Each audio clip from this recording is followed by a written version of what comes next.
Olá, seja bem-vindo ao audiobook da Morgan. A leitura de hoje é a continuação do livro Leviatã, capítulo 38. Mas antes de começarmos essa leitura, eu vou pedir para que você se inscreva no meu canal e ative o sininho das notificações. Continuação. Todas as alegrias da vida eterna estão abrangidas nas Escrituras pelas palavras salvação ou salvar-se. Salvar-se é livrar-se do mal, quer, respectivamente, contra males especiais, quer, absolutamente, contra todo mal, incluindo a necessidade, a doença e a própria morte. E como o homem foi criado numa condição imortal, não sujeito à corrupção, nem consequentemente a nada que tenda para a dissolução de sua natureza, e perdeu essa felicidade por causa do pecado de Adão, segue-se que salvar-se do pecado é salvar-se de todos os males e calamidades que o pecado acarretou para nós. Portanto, nas Sagradas Escrituras, a remissão dos pecados e a salvação da morte e da miséria são a mesma coisa, conforme se verifica nas palavras de nosso Salvador, que curou um homem que sofria de paralisia, dizendo: Alegra-te, meu filho, que teus pecados te serão perdoados. E sabendo que os escribas consideravam isso uma blasfêmia, perguntou-lhes se era mais fácil dizer: Teus pecados serão perdoados, ou levanta-te e caminha, querendo com isso dizer que era a mesma coisa quanto à salvação dos doentes dizer: Teus pecados serão perdoados, ou levanta-te e caminha. E que ele usava essa forma de linguagem apenas para mostrar que tinha o poder de perdoar os pecados. Além disso, é evidente para a razão que, sendo a morte e a miséria os castigos do pecado, a isenção do pecado deve ser também a isenção da morte e da miséria. Quer dizer, uma salvação absoluta, como a que os fiéis deverão gozar depois do dia do juízo, pelo poder e favor de Jesus Cristo, que por esse motivo é chamado nosso Salvador. Nada direi sobre as salvações individuais, tais como são entendidas em 1 Samuel 14:39, como vive o Senhor que salvou Israel, a saber que seus inimigos temporários, em 2 Samuel 22:4, Tu és meu Salvador, tu me salvaste da violência.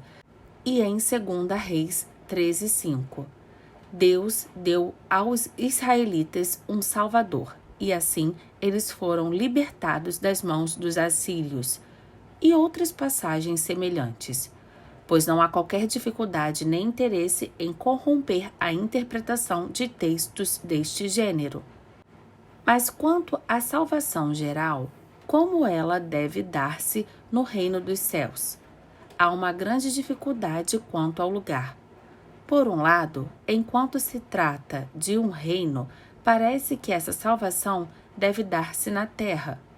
Com a salvação, o que nos espera é um glorioso reino de nosso Pai por conquista e não por segurança através da fuga.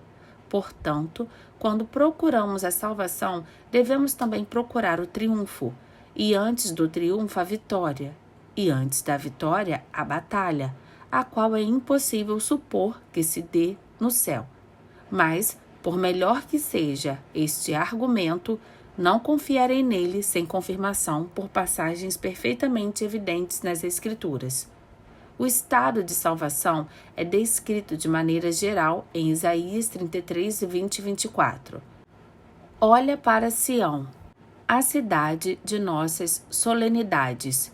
Teus olhos verão Jerusalém, uma morada tranquila, um tabernáculo que não deverá ser derrubado, nem uma só de suas estacas deve ser retirada, nem uma só de suas cordas deve ser rompida.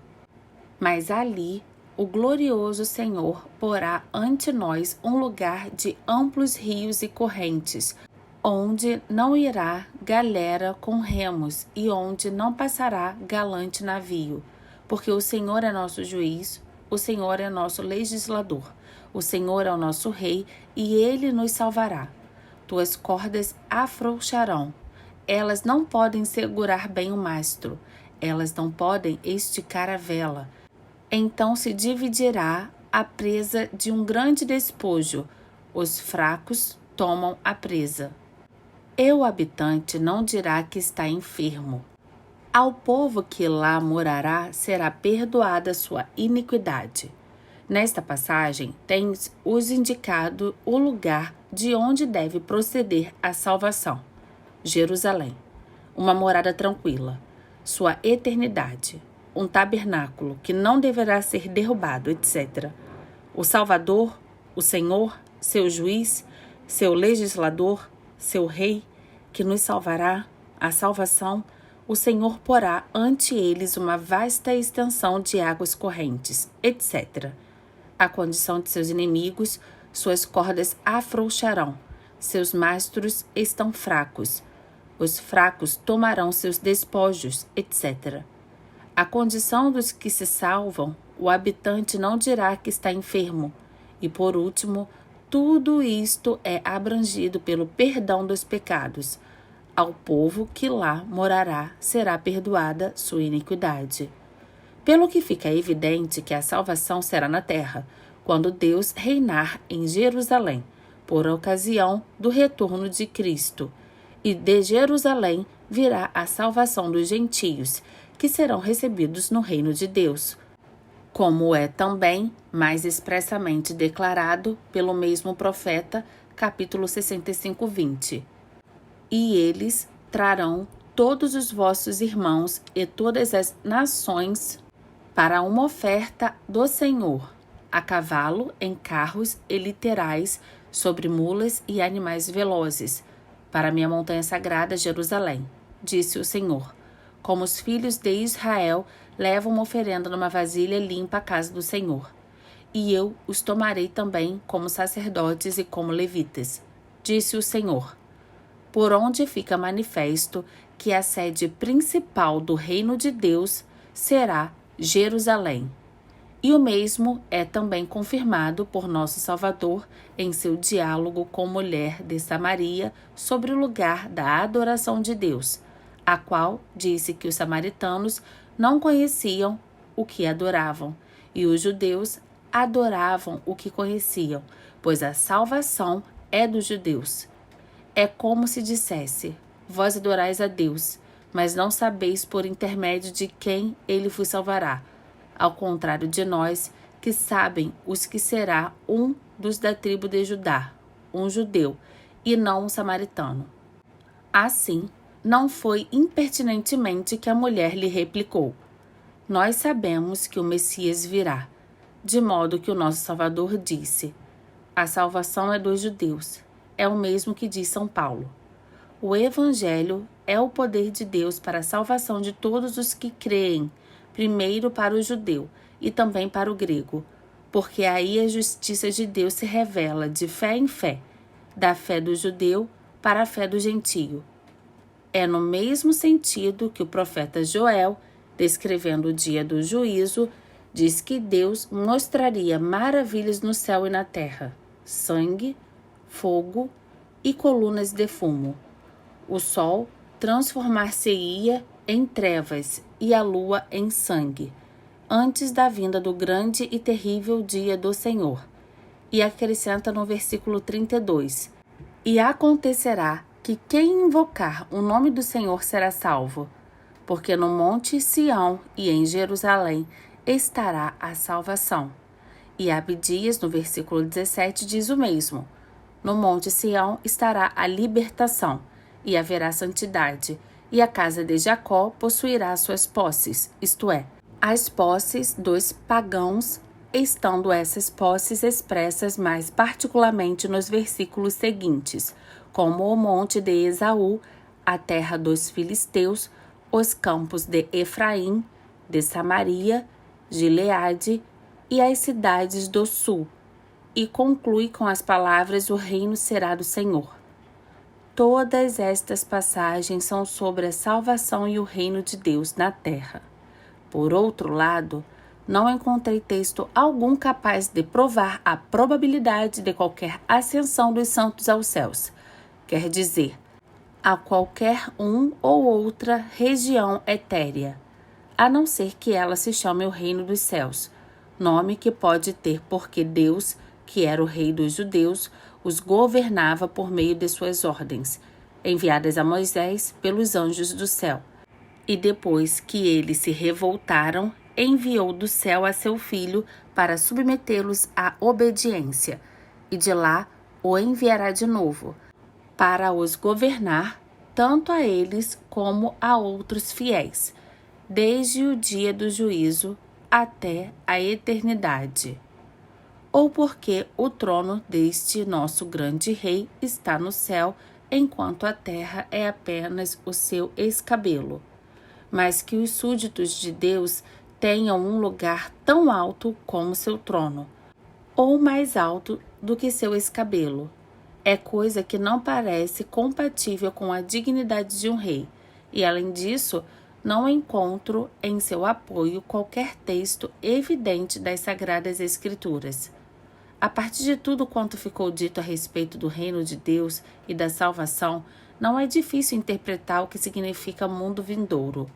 Nas Escrituras, encontra-se referência a 3 mundos: o mundo antigo, o mundo atual e o mundo vindouro. Sobre o primeiro, diz São Pedro: se Deus não poupou o mundo antigo e salvou apenas Noé, como 8ª pessoa, um pregador da retidão, levando o dilúvio para sobre o mundo dos ímpios, etc. Assim, o primeiro mundo vai desde Adão até o dilúvio geral. Sobre o mundo atual, diz nosso Salvador: meu reino não é deste mundo, porque ele veio apenas para ensinar aos homens o caminho da salvação e para renovar o reino de seu Pai através de sua doutrina. Sobre o mundo vindouro, diz São Pedro: não obstante, esperamos conforme sua promessa, novos céus e uma nova terra. É este aquele mundo onde Cristo, depois de descer dos céus, por entre as nuvens, com grande poder e glória, enviará seus anjos e reunirá seus eleitos, idos dos 4 ventos e dos lugares mais longínquos da terra, para, a partir de então, reinar sobre eles perpetuamente. A salvação de um pecador supõe uma redenção anterior, pois aquele que uma vez se tornou culpado de um pecado fica sujeito a sofrer uma pena por causa do mesmo e é obrigado a pagar, ou alguém em seu lugar, o resgate que aquele que foi ofendido e o tem em seu poder quiser exigir. Dado que a pessoa ofendida é Deus Todo-Poderoso, em cujo poder se encontram todas as coisas, esse resgate precisa ser pago antes de ser possível conquistar a salvação, e será aquele que Deus aprouver exigir.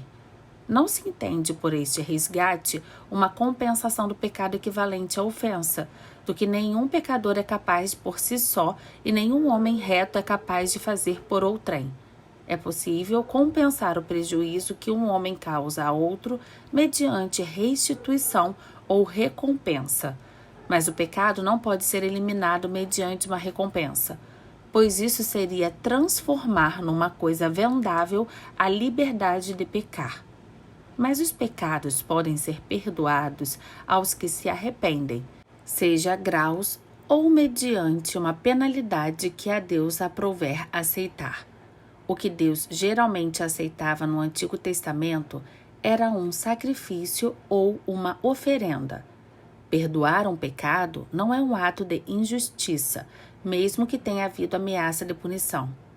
Mesmo entre os homens, embora uma promessa perante Deus seja obrigatória para quem promete, as ameaças, quer dizer, as promessas de mal, não são obrigatórias, e muito menos obrigatórias devem ser para Deus, que é infinitivamente mais misericordioso do que os homens. Portanto, para nos redimir, Cristo, nosso Salvador, não recompensou os pecados dos homens no sentido de sua morte, por sua própria virtude, poder tornar injusto para Deus castigar os pecadores com a morte eterna. Mas esse seu sacrifício e oferenda de si mesmo, fendê-la ele em sua primeira vinda, que a Deus aprouve decidir, para quem em sua segunda vinda se salvassem aqueles que, entretanto, se arrependessem e nele crescem. E embora este ato de nossa redenção nem sempre seja chamado nas Escrituras um sacrifício e uma oferenda, mas às vezes seja chamado preço.